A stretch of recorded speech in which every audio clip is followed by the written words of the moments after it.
Congratulations, you're under contract on your new home, but you can kill the deal in a flash if you do these 5 things.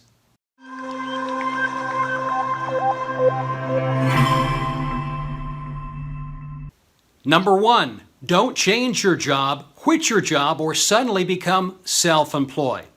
Why? Well, that's going to affect your income. You've now gone under contract.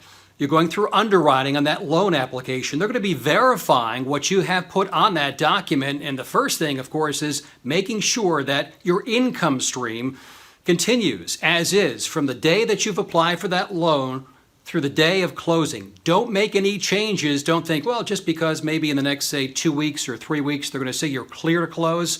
Your house may not be ready to close in another week or two. Well, I'm going to just change jobs. Now I'm going to quit my job so I've got more time to get things together and move in that home. Don't do it, because your loan processor will be checking your employment status right through the day of closing. So just make it simple. Don't change your job. Don't quit your job, or suddenly don't become, say, commission-based. Don't make anything any different from the day you go under contract until the day you move in that home with regards to your job status. Number 2, don't make any huge purchase such as buying a car, a boat, or a house full of furniture. The reason? Well, that's going to be a huge debt load suddenly onto your credit, and that's going to change how much money that you have in the bank for reserves. It's going to increase your monthly payment. So again, your debt to income ratio is going to change, and that's what they're basing your loan approval on. So again, you're under contract for the house. Don't make any huge purchases, because that's going to throw things all out of whack, and that's going to be probably the most common mistake people do that kill the deal, kill their loan application. They think that they've got that pre-qualification letter, but now it comes to underwriting when they actually verify the information and you've gone out and bought a boat or that new car. And there it goes. They will deny your application because, again, your debt to income ratio has changed. So don't do it. Number 3, don't check your credit score. Leave that to your loan processor, your loan originator. Let them worry about it. Don't go in there and keep checking on it, because that's going to take a hit and your credit score will drop. So you don't want to affect that at all. We've talked already about how you don't want to make large purchases. That's a very common mistake.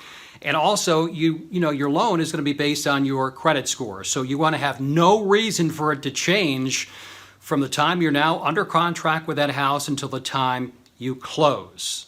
Number 4, don't make any large deposits in the bank without first checking with your loan officer.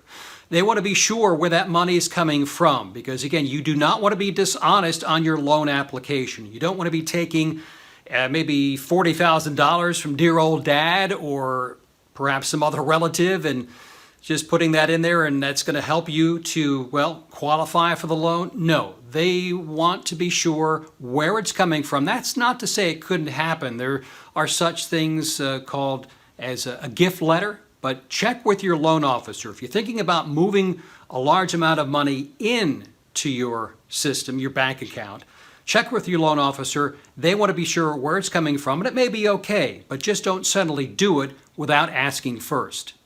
And number 5, do not co-sign for a loan for anyone. Don't do anything like, well, dad needs to buy a car, he can't afford it himself, so I'll co-sign on his car loan. Well, now you're subject for what that balance is. That's adding to your debt load.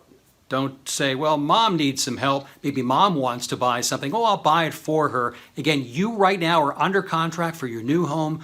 Don't make any big decisions like that. You don't want to co-sign for anybody else's loan, because you become equally responsible if that loan were to default, because you're becoming a co-signer.